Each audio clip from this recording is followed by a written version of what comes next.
Hello and good evening mga ka-Arky and welcome sa isa na namang live stream dito sa ating Wealth Arky channel. Naku, kumpleto tayo, ang dami natin. Hello, magandang gabi sa inyo.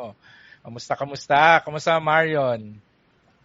Hello. Magandang gabi mga ka-Arky. Kamusta kayong lahat? At nakakatuwa, no? Kompleto tayo as we end January. Ayan. At okay naman. At kamusta kayong lahat? At sana okay kayo.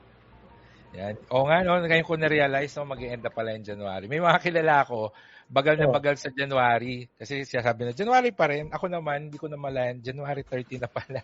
May running joke nga, Sir Fitz na January lasted for 10 minutes lang daw. Oo. Depende siguro sa perspective mo or sa kung gaano ka ka-busy. No? Ikaw ba, Renzi? Para sa'yo ba, mabilis yung January o mabagal? Parang medyo mabagal. Parang holiday tapos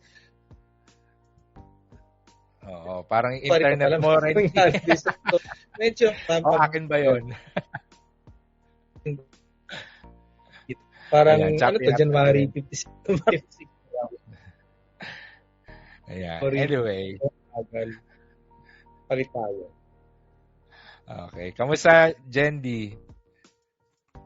Hello po, ayan, magandang gabi po sa lahat ng ating mga ka-Arky. Sa akin po mabilis kasi ayun, shout out na rin sa mga batch 2000 ng FE Roosevelt ng Roosevelt College Cainta. So, we're celebrating yung grand alumni homecoming namin sa February 8. So, yung mga hindi po bibiling ticket, bumili na kayo. Yun, nag-shout out talaga dito, no. So, kami kasi yung host, so parang ang bilis talaga sa amin yung kasi sobrang busy. So pag kasi, 'di ba, pag-organize ng mga events. So parang ang bilis. Nagulat ako February na. So ayan yan. So hello po sa mga ka-Arky kasi. Lang po, 500 pesos lang. Ayan. Mura-mura. Kasama na yun. Mura po, oo. May food na yun, tsaka mga Roosevelt chants, tsaka raffle. Ayan. So special shout out sa mga taga Roosevelt yan, mga Roosevelt chants. Lalo na yung batch namin. Nalaman yung age. Hindi kami this year Pero mahal. Meron din kayo homecoming, sir. Oo. 1,000 pesos pag early bird ka. Pero parang 1 month before, magiging 1,500 na siya. So sabi ko, kailangan ko na mag-register ngayon kasi Sunday mo. Mura nga po yung ticket namin, di ba? Kaya si mga taga-Roosevelt na nakikinig kayo dyan. Bumili na kayo. So, sa'yo, Adriel, kamusta ang January? Mabagal ba, mabilis? Mabilis.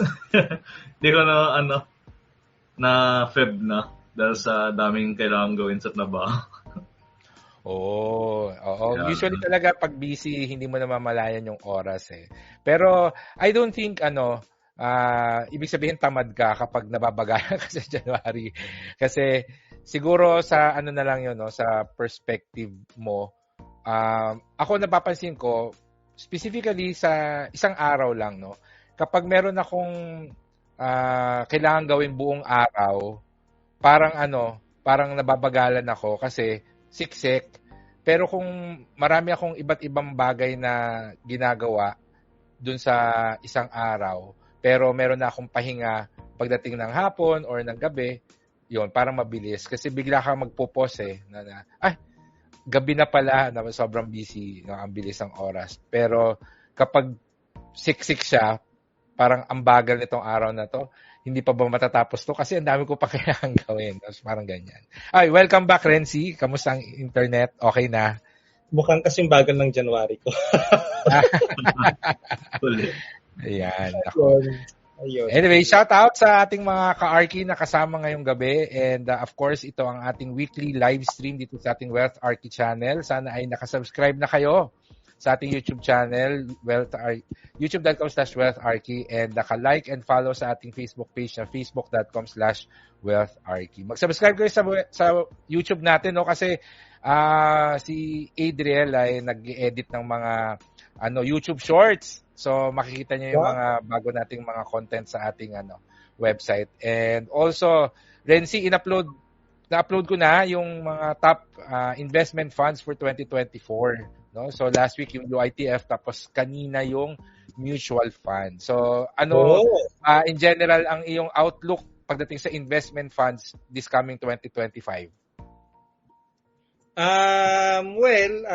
Maaga pa masyado wait and see. Pero parang, on the fixed income side, ang nakikita ng mga experts is magkakaroon ng pause ang Fed sa pagbaba ng interest rates. So given that, mukhang hindi natin makikita yung pamamayagpag ng fixed income funds na nakita natin noong 2024.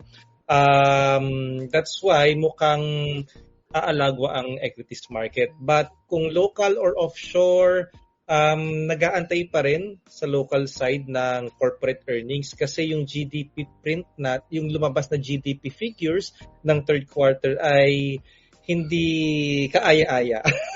Hindi siya kaaya-aya. So from estimates mababa siya. So it was kind of disappointing kaya hindi rin umaakit pa yung Philippine market. But yung mga offshore funds na alam natin na nasa radar natin ay maganda ang performance. So yun, I guess medyo wait and see muna sa local market. In fact, inaantay pa yung corporate earnings. But yeah, offshore naman is still an option para sa ating mga investors. So yun, kung meron kayong alam ng mga offshore funds, vis-a-vis local funds, kunwari offshore mga like global, sa mga global tech, global infra, global consumer, US even, you might wanna take a look on that. Kung meron yung inyong mga bank or asset managers na may mga ganon, pakitanong sa kanila. And I'm sure magugulat kayo sa performance nila.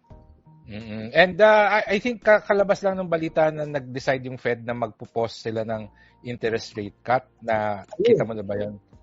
Hindi pa, pero not surprising na na nag-pause sila. Yun, ako. Shout out sa mga ka-arky natin na nanonood ngayon. Of course, we are live streaming sa YouTube and sa Facebook. At kung meron kayong gustong ipa-shout out, batiin, at meron kayong financial concern or question, pwede nyo siyang i-type sa ating comments or chat section.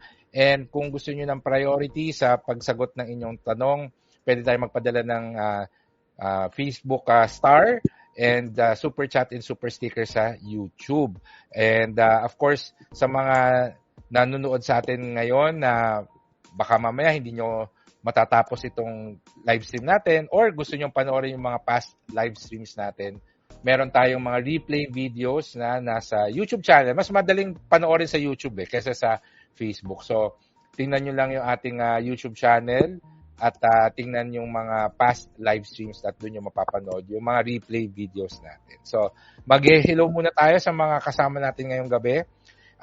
Hello kay Joey Pantuhan. Yan. Good evening mga ka-Wealth Arky. Hello sa iyo, Joey. At may tanong siya so mamaya sasagutin natin. Si Elsen ay kasama rin natin ngayong gabi. Good evening po sa inyo mga ka-Wealth Arky. Have a great evening po. At nagpapa-shoutout siya sa mga Implant Boys, Team Jelly at Team Bolitas. Ayan. Sino ba ito mga? Yung mga airsoft, buddies. Yan. Okay. Good evening sa inyong mga boys. Implant boys. Kung mag-airsoft ako, siguro doon ako sa Team Jelly sasali. Joke lang. Ganon? Parang wala namang parang gusto ko Team Bolitas kasi may di ba pag-airsoft, diba? Oo nga, pero baka masakit. Sige, Team Jelly na lang tayo para hindi na tsaka yung Implant Boys, so parang masakit din yung Anyway, magandang gabi. Good evening sa iyo, Jay Martin, and Happy Lunar New Year. Oo nga, nako. Happy Lunar New Year sa ating mga ka-Wealth Arky. Nagse-celebrate ba kayo ng Chinese New Year sa household ninyo? Hindi pero lang kami, staycation. Staycation. Nasa staycation ka ba ngayon? Yan ba yung background mo? Nandiyan ka sa staycation? Hindi. Lang yan, virtual background. Kahapon na kami ng staycation. Kayo, Jendy, nagse-celebrate ba kayo ng Chinese New Year? Hindi po, pero umalis kami kahapon. Tapos surprisingly, sa Binondo area kami kahapon. Okay. Oo. Pero hindi naman kami na-traffic yesterday. Akala ko nga mata-traffic kami. Pero, hindi naman. So, pero happy rin kasi, parang may mga Tianggian or something na, na mga ganap doon.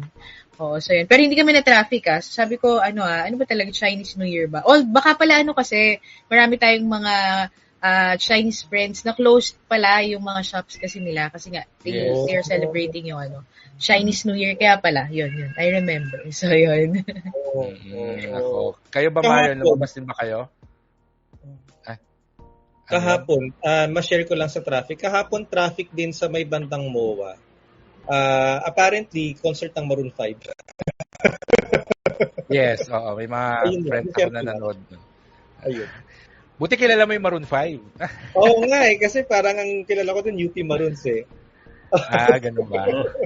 Oo. Akala ko ang pinanood mo, Dionne Warwick. Alam mo ba na nag-concert din siya last week? Di mo kalala si Dionne Warwick. Anyway. Kayo, Mario, nag-celebrate ba kayo? Lumabas ba kayo kahapon sa holiday? Hindi. Sa bahay lang kami, Sir Fitz. Pero binabati natin ng Happy Lunar New Year ang ating mga ka-arky na Filipino-Chinese. Yun, ako.